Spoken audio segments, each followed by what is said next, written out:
I'll be probably speaking for just about half an hour, and then whatever questions you have afterwards, I'll be glad to entertain. Thank you for inviting both myself and my wife for this series on Jonestown 35 years later. We're really both very honored to be here. And in case any of you don't know, my wife Rebecca Moore will be speaking tonight at 7 at the ELC Forum, which is just right down the hall. So I'm just kind of the appetizer here. For most people, the story of People's Temple and Jonestown starts and stops on the same day, November 18th, 1978. For people who remember that day, the images they have are these. For many of the thousands of people, especially high school students and college students who come to the story every year for the first time, this is also their introduction. And they say things like, to their friends, did you hear about the 900 brainwashed cultists who followed the orders of their crazed leader named Jim Jones and drank some poisoned Kool-Aid and died in some foreign country like Ghana or Guinea, somewhere in Africa or South America?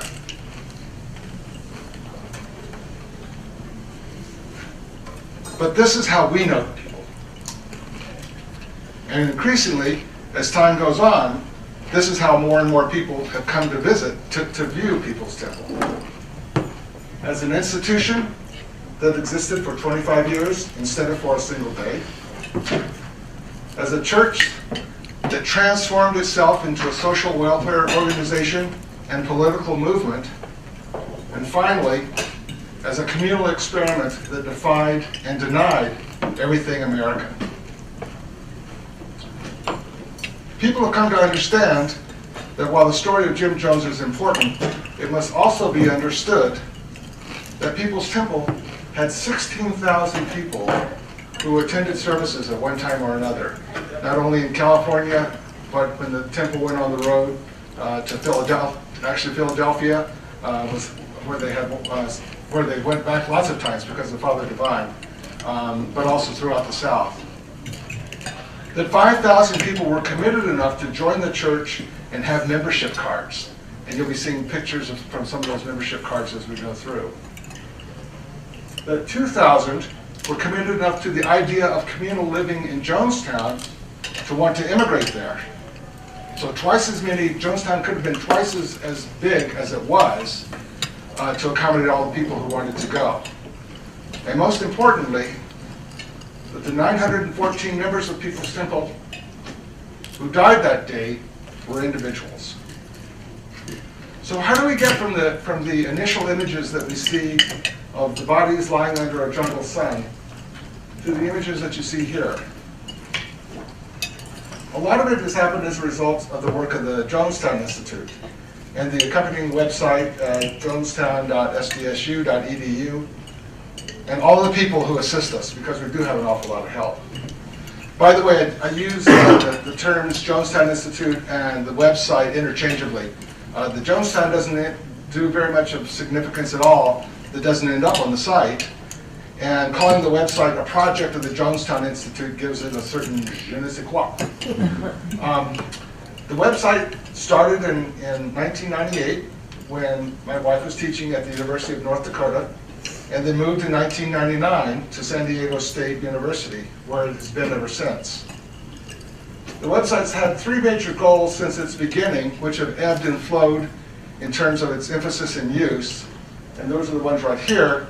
For narrative purposes, I'm going to take them a little bit out of order and start with goal number 2, which is the documentation of the numerous government investigations into People's Temple and Jonestown through materials released under the Freedom of Information Act.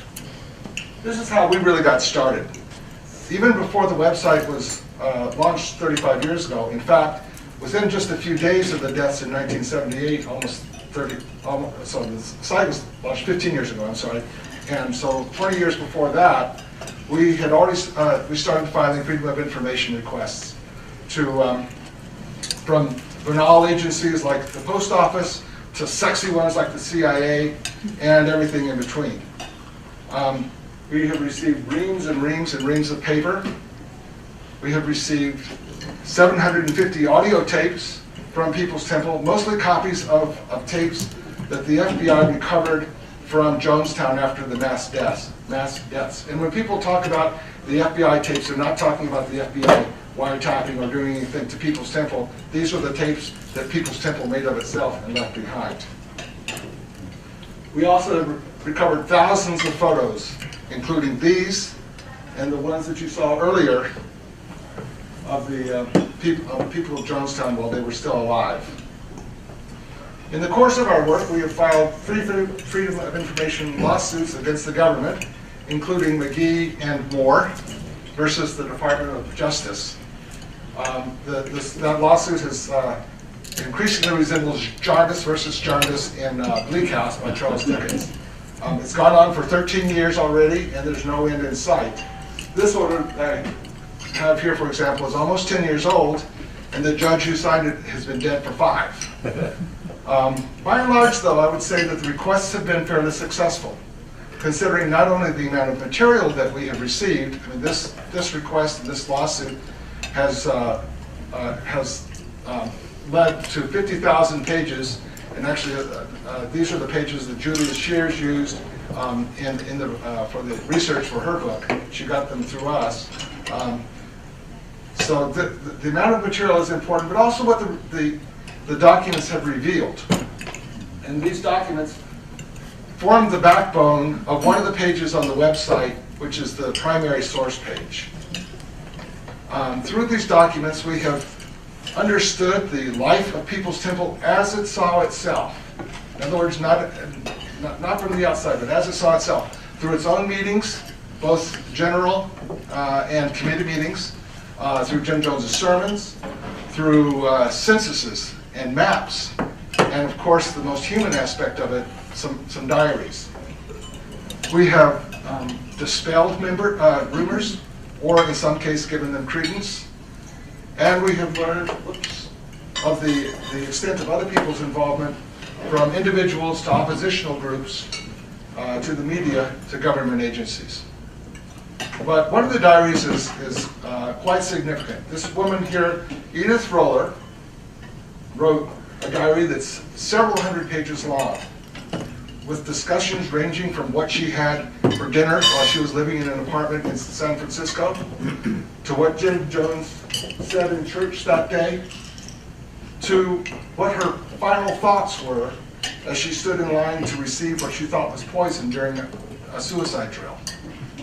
After one of the drills, she went home and she said, I'm just, we were told that we were all going to die, and I kept on thinking, is this the outfit that I want to be found in?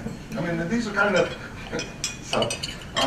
What's of course most significant about this diary, at least for us and for other Jonestown researchers, is that it's not influenced or filtered through the events of November 18th, since Edith Roller died in Jonestown. But this characterizes much of what we have on the site. Basically, we are producing history. We are adding the grays to a story that was once told in black and white, or garish color. We have shown the inconsistencies, the contradictions, the nuances, the false starts, everything that makes People's Temple human. As an aside, I love it when a student or a filmmaker or somebody approaches us and says, I'm going to tell the whole Jonestown story. And they usually say that in their first phone call, and I always ask them to share it with the rest of the class when they found out, because there are thousands of people out there who are interested in finding out what the whole story is. To give you a few examples of the hundreds of documents that we have, this is Jim Jones's certificate of ordination into the Disciples of Christ. This is one of the few writings attributed to Jim Jones himself, a booklet praising the peace mission of Father Divine in Philadelphia.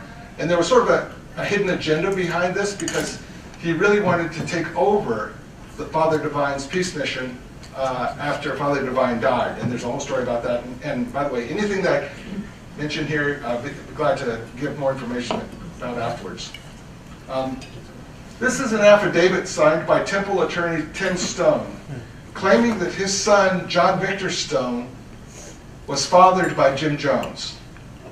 This is an affidavit which, in my opinion, became the single most important document in temple history, and really was crucial to understanding the events of the final day. This is a flyer that was handed out at demonstrations and mailed to the media and to Congress, including a congressman named Leo Ryan from California, by the Concerned Relatives Oppositional Group. This is a memo from the post office flagging all mail being forwarded from San Francisco to Guyana, including Social Security checks. For such a teeny little scrap of paper, it had significant impact upon Jonestown's financial security and its sense of paranoia. And I'd be glad to, after that little tease, I'll be glad to give you more details afterwards if you like. There's a little story, but I don't want to tell it now. Okay. And finally, we have the notification from the CIA early in the morning on November 19th, the day after the mass deaths. And this line, the single line, has formed the basis for a number of conspiracy theories. Much of this raw data has been pulled together and given meaning and context on the Jonestown research page. And this is where we've had the most help from former members of the temple, people who have looked at it and told us exactly what it is that we're looking at. For example, we have written descriptions from Edith Roller's journal and these two hand-drawn maps which were recovered in Jonestown, plus photos like this one. And you have to remember, so this is 4,000 acres that once looked like that. And this is what they did in 4 years. These go back to this one here.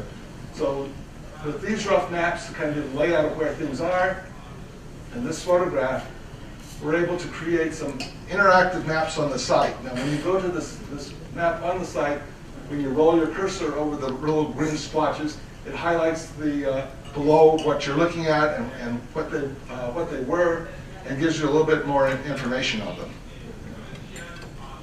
We've taken other raw documents like this that shows who lived in what cottage, and turned it into searchable documents that enable people to see where different folks lived in Jonestown, and just as important, who they lived with. How big were the cabins that they lived in, and were they people of like age? Yes, and similar sex? Yes. Similarly, we've taken other temple documents and compiled lists of who arrived when in Jonestown. This is important especially for family members who are trying to find out how long their relatives were down there. It also allows us to create charts like this that shows when most people arrived, went down to Jonestown, which was during the summer of 1977, and then what the total population was throughout Jonestown's history. In their totality, through the use of these documents and this analytical material, we can provide other demographic information, such as a breakdown of racial groups inside Jonestown, a chart of the significant groupings of people combining age and race, and an indication of where they came from. And you'll note on this map that other than California and Indiana was where People's Temple started, the 6 states with the greatest representation of temple members are from the South. Charts like this are crucial in understanding who sat in the pews at temple services. That is, a large contingent of older black women from the South, even as they present the question of what it was in Jim Jones's message that put them there and kept them there and took them to Jonestown. The demographics of Jonestown is one subject we can talk about with some certainty. Nevertheless, the truth is, 35 years later, we have more questions than answers. And in many ways, that's the way it should be. If I've learned anything as a result of this work, is that the job of the historian is not to come to firm conclusions, but to keep presenting the possibilities, to keep the waters muddied and unsettled. There are a couple of illustrations that I use, especially when I talk to these students and filmmakers I told you about who are going to tell the whole Jonestown story. First one is the story I often tell is of 6 blind men and the elephant. As you know, each of them has a different perspective on what the elephant looks like. Each of them has a piece of the truth, but no one has the whole truth. And you don't have a chance of knowing the whole truth until you talk to everyone. There's another way of looking at it, a comparison that I use. You know, we've learned a lot about Jonestown in the past 35 years, but in a lot of ways we're filling in the blanks of the basic Jonestown story.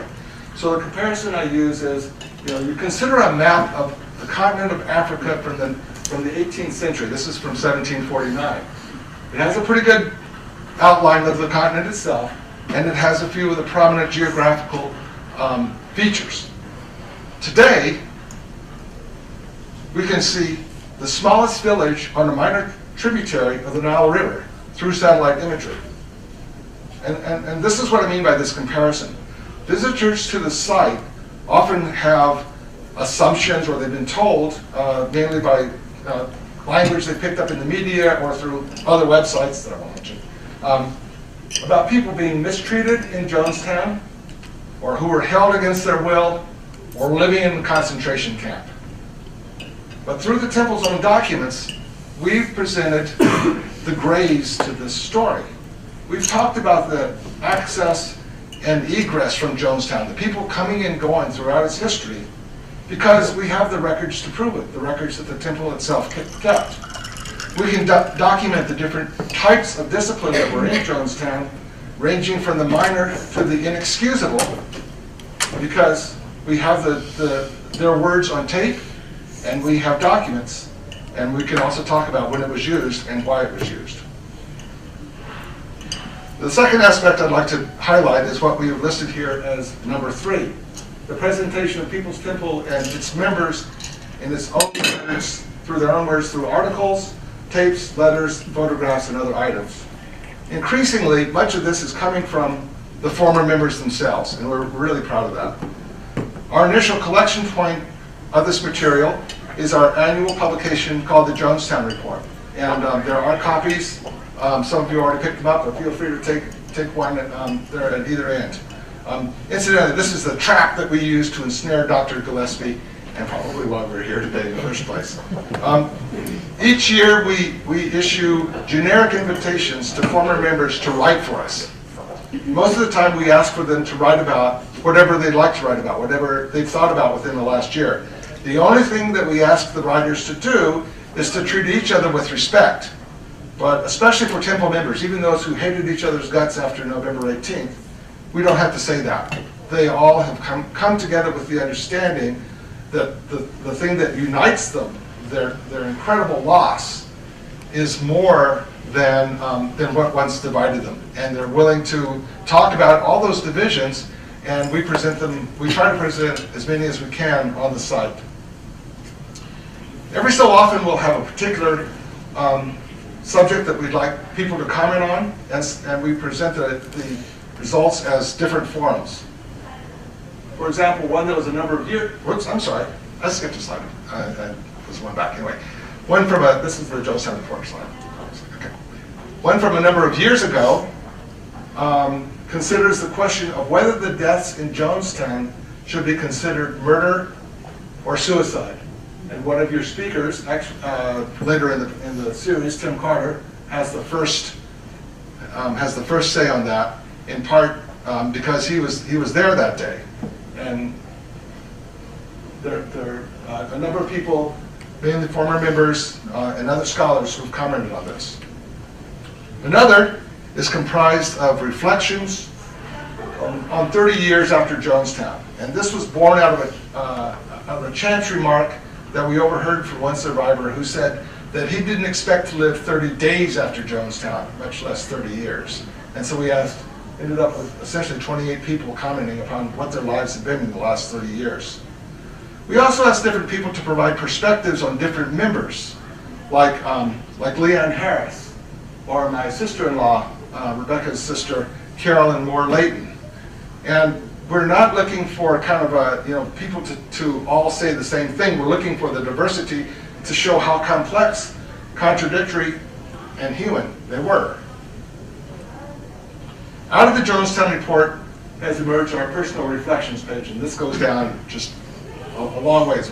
We collect the writings of the former members in one place for easy access. And people who write extensively end up with their own homepage on the site, including people you'll hear in future sessions, such as Jordan Vilches. That's the way she looks now. That's the way she looked back then. And Tim Carter and Stephen Jones. Finally, we have the goal that's listed here as number 1, the memorialization of those who died and those who survived. This is the one that gives us our greatest pride. When the State Department issued its list of the Jonestown dead, it was incomplete. 918 people died that day, but the list had only 600 names. It was more than 300 short. And that's the way the list stood for 30 years. Through research into thousands of pages of People's Temple documents and the works of scores of people, not the least of which was a lot of assistance from the California Historical Society, we eventually pulled together a complete list of everyone who died that day, all 918. This is the only full listing of the names that's in existence. But we wanted more than names. The immediate need was to get the pictures of each person. And we've been fairly successful in that. We're still missing about 50, mainly, unfortunately, of the infants who were born in Jonestown and who didn't have pictures taken, and some of those we'll never get. But we're still working on the other, I think there are about 20 that I think that we will be able to pull up eventually. Each of the names that you see here has a hot link, the green hot link. And that sends you to a biographical box. I'm just going to highlight one person here, because there's a little story with it. We start with the picture. This is Judy Himes. She was born Judy Stahl in Indiana. Then we include the various biographical information that we have, including how old she was, where she was born, whether, what family she had, who she was related to. Later, this was probably about 2006, we added the option for people, outsiders, to add their memories. And this really sort of put meat on the bones of the basic biographical information. And one of the people here, this second person, Eddie Patterson, I always ask people who write these things if they leave their email address. I always write them to ask if they'll add more to turn a five-sentence story into a 5-paragraph story. And so he did. He turned that into, sorry. I've talked about this story about 5 times. I can never really get to it because it always breaks me up. Anyway, as much as about a People's Temple member, this is a story about a young man whose first kiss was with Judy Stahl. It was before she was a Temple member, before she went to Jonestown, before she died in Jonestown. When you read this story, you see people you know, which is kind of the point, It's a story of a first kiss.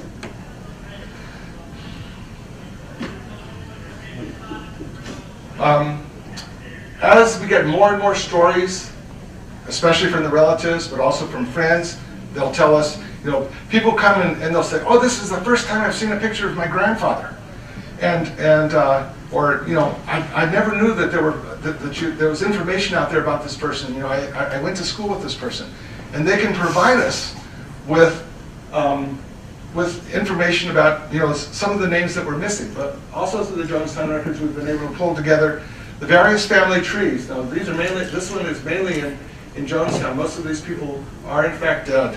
And then the hot links, the little green hot link that you see throughout the site, those will take you to the other Jonestown families that these people were related to, and you'll see over and over and over again how many people were related to each other. So here's this one family and the blue means children. So all these people most of these people were people who died. And this is the family tree of Tim Carter, and who will be visiting you later this year. This piece of the site has turned essentially into an online memorial. But there's a physical place people can go to, which is at Evergreen Cemetery in Oakland, California, where 409 unidentified and unclaimed bodies are buried. And for more than 30 years, this marker was all that was there. It's just a single memorial marker. We were grateful for it. This was put together in a climate of fear and anger and sorrow, and we were glad that the Guyana Emergency Relief Committee was able to pull together the resources to put the stone there. But in May 2011, more than 30 years later, after working with all the relatives we've been talking about, and all the former members, from all their different backgrounds, and all their perceptions of Jim Jones, and all the emotions that they still carry, anger, love, confusion, it's all still there. You'll hear it in the voices of the people who come. But we were able to dedicate a memorial in that spot that lists all 918 names. And this is this came out of a committee that was comprised of myself, Jim Jones Jr., the adopted son of Jim Jones, and Stephen's adopted brother, and John Cobb, who was one of the survivors also in Jonestown. And we pulled together a campaign within just a matter of a few weeks and got this, but it lists all 918 names. The original purpose of the site was to make Jonestown scholarship available for everyone. We present raw material for people to do with as they wish.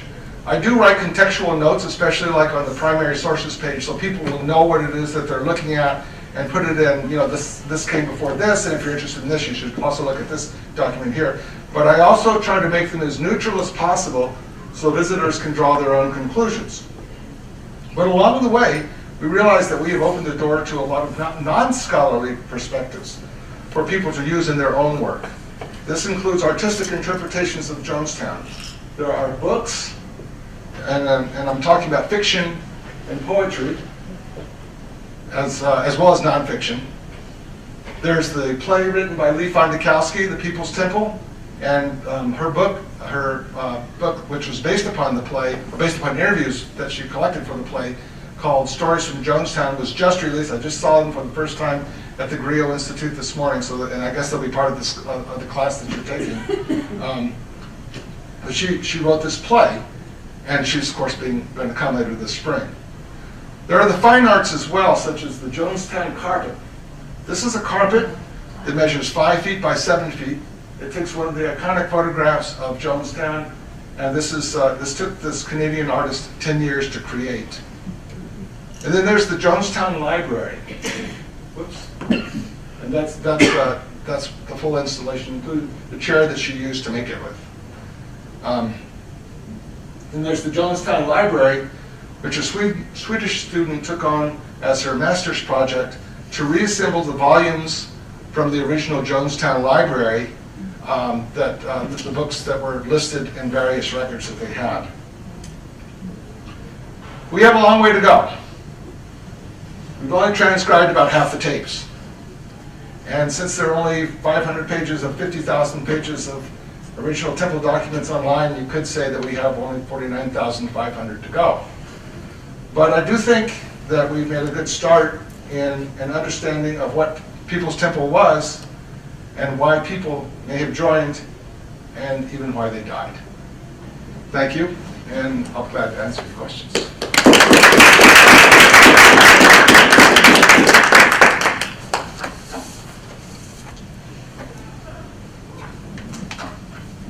Yeah. Could you talk a little more about the conspiracy theories? Sure. The conspiracy theories, okay, I've tried to be neutral. I may not be in my answer. Conspiracy theories, in my view, I think they're born from an initial assumption that parents don't kill their children. That the story of Jonestown is so horrific and so incomprehensible. And going from this basic assumption that there must be something else going on. Okay, now that we've established that fact, let's look for what else is there. Okay, what else could it have been? Could it have been the CIA? Could it have been a hit on, a hit on Leo Ryan, the congressman who went down there to investigate and who was assassinated, and the members of People's Temple were collateral damage? Could they have been testing, could some secret government agency have been testing the AIDS virus? There are probably a score of them out there, but they all start from the basic assumption that, that parents wouldn't kill their children, that this story could not have happened the way that we believe that it did. And what's interesting about the conspiracy theories is that even as some of them seem really far-fetched, essentially what they're trying to do is to reorder things. It's kind of like horror movies, that in the end, it's back to normal. We've reestablished what the story is really supposed to be. And I think that that's the basis of what they are. There are a lot of people who use conspiracies. They'll take pieces of information like that CIA note, and they'll say, well, okay, CIA knew about it, therefore there were people in the CIA in there, therefore they were monitoring events, they were causing the events to happen. All we need now is the proof, and the fact that we can't find proof just shows how clever and devious they are. And so the absence of proof becomes proof in itself. Okay, that's the end of my political lecture. Does that answer your question? Yes. Okay. Yes. Yeah. You showed a document, a legal document towards the beginning, someone's son. Right. Would you say more about that? Yes, I would be glad to. Tim Stone was a loyal follower of Jim Jones and eventually defected from People's Temple. And in fact, according to both of his sons, when Tim Stone left, it was a significant defection.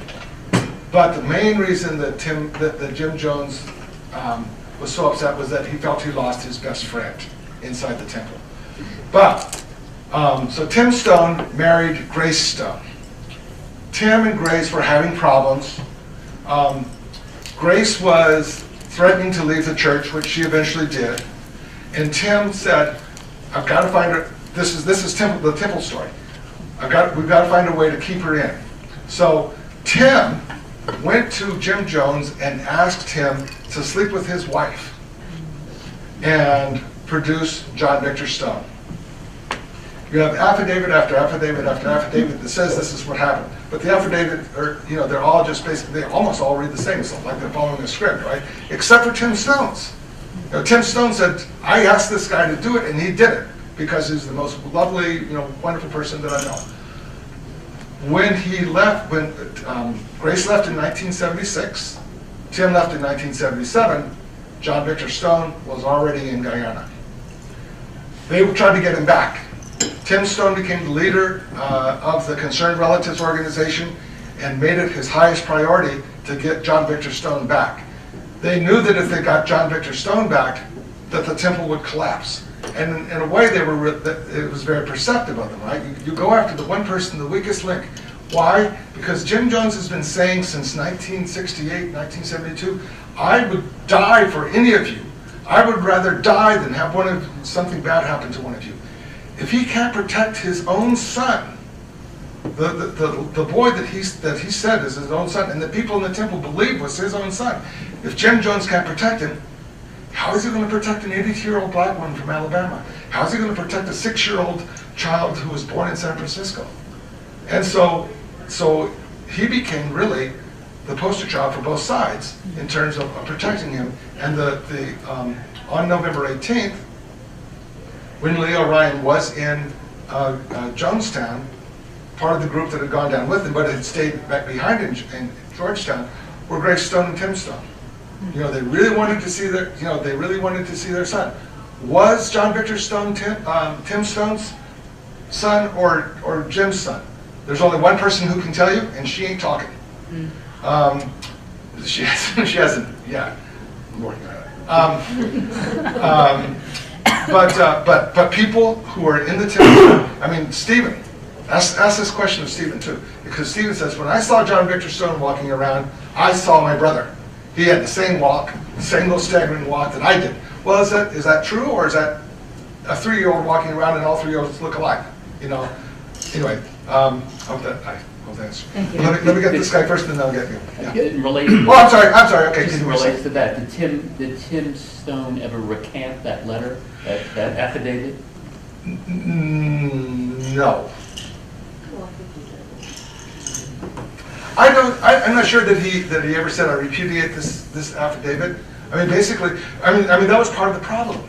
That was part of the problem is that you know, part of the problem for Tim Stone is that he became the leader of the Concerned Relatives organization, and so half the stuff that was out there, including the stuff that he had written, was coming into question. And like one of the things that People's Temple members were worried about after Tim Stone left and became essentially the head of the Concerned Relatives organization, he started filing lawsuits against People's Temple. Were they nuisance suits? You know, they were looking for money, they were looking for damages, but one of them was a libel suit filed on behalf of a man named Stephen Katsaris, who filed a libel suit against the temple because they said, and she said, that her father had raped her as a child, repeatedly. And the people in the temple were saying, how can this guy file a suit? He was the guy who told us to say this in the first place. And so this is not just a conflict of interest. I mean, this is like, this is an attorney who shouldn't even be in the same courtroom. So these were the kinds of things that were kind of going back and forth. And basically, there's some affidavits that are on their face false, but you know, that's the problem with a lot of them. There were so many of them that were conflicting, and people used, and of course affidavits. I mean, they were notarized by notary publics within People's Temple, but you know, you could notarize a piece of, well, you know, you got the idea. Okay. Yes. Given your conspiracy theory, you Yeah. said parents don't kill their children, Right. but the one lady's diary said they practiced suicide. Correct. So one could think that was premeditated murder. Correct. And the second question is, what happened to the assets, Jonestown? Okay. I had 2 questions here. Sorry. There are 2 questions. So let's do the murder of the children and all this kind of. Okay, there was no doubt. So on the murder versus suicide question, you'll get an argument from Tim Carter up from me on this one. He insists that there were about 5 people in Jonestown who committed suicide, and that everybody else was a murder victim. It's sort of our own personal viewpoint is that, first of all, we do accept that the 300 children who died weren't of majority age and therefore could not make the decision themselves, and they should be considered murder victims. But the adults, maybe they weren't, they did not wake up on November 18th and look outside and see it was a sunny day and say, hey, you know what, today I think I'll commit suicide. So there is that, but there's also the fact that they've been listening to this talk starting in San Francisco. It increased, it became more so in Jonestown. People talking about their willingness to die for the cause. There are tapes of people going up to the microphone and saying, I'm willing to die tonight, Jim. You just say the word, I'm willing to lay my life on the line. You have these people going through the lines. Are these people murdered or suicide? But it was rehearsed. These people. It was rehearsed. People did it before, obviously. But so on that day, the first people to die were the children. Jim Jones made sure that the children were the first to die. It was whether this was by design or serendipity for his own purposes. He was saying we can't have the children alive when the forces come in. So the first thing we have to do is take care of our children. So you kill the children. Which parent wants to hang around? you know, which extended family wants to hang around. As you saw from the family trees, there are just hundreds and hundreds. I mean, there were about 225 people at this point that we know of, that we think were singles. And every now and then someone will send us an email that says, hey, my aunt and my cousin and my nephew all died in Jonestown. They have 3 different last names. We had no idea that they were related. So you have more and more and more of these family trees coming out, which shows, you know, sort of. So once you've knocked out all the families, you basically knocked out the entire community, and everyone dies. And that's, you know, and even on the children, we've had some, at least I've had some rethinking of that a little bit, because, you know, there are examples in history, probably the most graphic one that you can find on the internet is like after, you know, towards the end of World War II, on the island of Saipan, the people had been told over and over and over again by the government that if the Americans invaded, they would be tortured. And so what did the parents do? They threw their children off the cliffs, within sight of the Americans who were filming it. They threw their children off the cliffs, and then they jumped too. Are they murdering their children, or are they protecting them from something? Are they protecting their children from something far worse, that they considered far worse?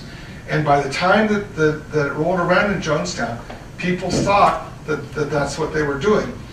What, you know, you can argue that they were misled. Sure, you can argue that they had been, by that time, sort of, you know, manipulated to this. Sure, but the fact is that they all eventually got there somehow, and they all got there, I'm saying, at least the parents did, by their own free will. Although I have something to add. Oh yeah, you had a question about assets. I'm sorry. Assets. So, sorry. I'll pick it up later. There were rumors of millions and millions and millions of dollars around the world. There were about $10 million immediately after Jonestown. People's Temple had declared bankruptcy and closed as a corporation by the end of 1978. The courts appointed a receiver who spent another couple, 3 years identifying and gathering the assets that he could locate, and ended up with about $10 million. And by the time from the temple, and by the time he started to disperse them with the various interest and stuff like that, it had grown to 13 million, and there was over $1 billion in claims against the temple. And but there were basically $10 million that they were able to identify. When I was talking about kind of they had kind of a walking around money inside Jonestown, which was about $30,000 a month, and this was the stuff that was coming from the Social Security payments. But they had money kind of tucked away here and there. But you also, because of these assets that were tucked away here and there, you'll hear conspiracies that Jim Jones survived that day, and that he's living someplace. You know, I remember one day he's sitting on a beach drinking a pina colada. You know, With Hitler and Elvis. With Elvis. With right. Hitler and Elvis. Yeah. You know, the problem with that theory is that, you know, there is the autopsy of Jim Jones. So yes. I don't know if this also addresses your question about murder versus suicide. Right. I went on this site this morning, and there was an incredible interview, one of many, by one of the members who escaped that day. And he said that the many people he experienced didn't want to die. They were forced to march up to the Kool-Aid with 2 people on each side of them, and were coerced to do that, as well as that there were people with crossbows and guns standing around, who was also a measure of coercion and fear for those people who refused to or didn't want to die. So that would go towards the murder, wouldn't it? The murder, yeah, of course. interpretation. And you know, the problem is, the problem that we have with all the accounts from Jonestown, from the day itself, is that, and I just had this conversation with Tim Carter within the last week. I said, you know, people have put together like stories into kind of a coherent whole, and if you look at the various documentaries, including ones that have the reenactments, or even the one from Stanley Nelson that you'll be seeing later on, during the the playing of what's been called the death tape. You know, there are pictures. The problem is there are no pictures of what was going on that day. The problem is that it was so chaotic. There was so much adrenaline. There was so much panic. There was so much fear. There were so many people not knowing what to do. And I said to Tim, if you have two sentences in a row that make sense, that follow from each other, if you have even much more than sentence fragments, you're really doing a disservice to the understanding of what that day was like. And he said, that's absolutely right. Sorry. I just to Thank you. respond to that. Yeah. I just did a very close analysis of all the news reports from the first week and two. And the initial reports of the people who were there did not say that people were coerced. That, in my opinion, is some revisionist history. So the people like Odell Rhodes, Stanley Clayton, and even Tim Carter did not say anything about people being marched up to that. But the story has changed over the years. But that video clip was from when? The one that you show on your website of Stanley Clayton saying that? Stanley Clayton, right, that's from, I think, Stanley Nelson's documentary. If you look at Stanley Clayton, actually Stanley Clayton's a very interesting person because even from the initial news reports of what he said to the book by Ken Wooden, his story has changed. And so he does in the book say that people were forced up. But in the initial accounts, he doesn't. And those were only a couple years apart, and he's had several revisions since. And we don't take anything away from Stanley. You know, I mean, people could change their minds about what they think they saw in good faith. But that's why, as much as we can, we try to get to the opening of the you know, what they said the first time. And I think one of the, you know, just an example, just to show, you know, he talked about Becky's sister. He saw Becky's sister being shot through, you know, by a guy with a rifle through the window of Jim Jones's cabin. He saw the person who killed Annie. We were in the cabin. There's no line of sight to a window where Annie's body was found. So, in his mind, he believes it, and we're not going to argue with him. But it also has changed. And the final thing I would say about that is that a lot of the guards were found under the other bodies. Okay. I just have one quick question. I mean, you have a lot of materials that you've gotten through the Freedom of Information Act. Do you have any sense for how much more you don't have that the government or other agencies have?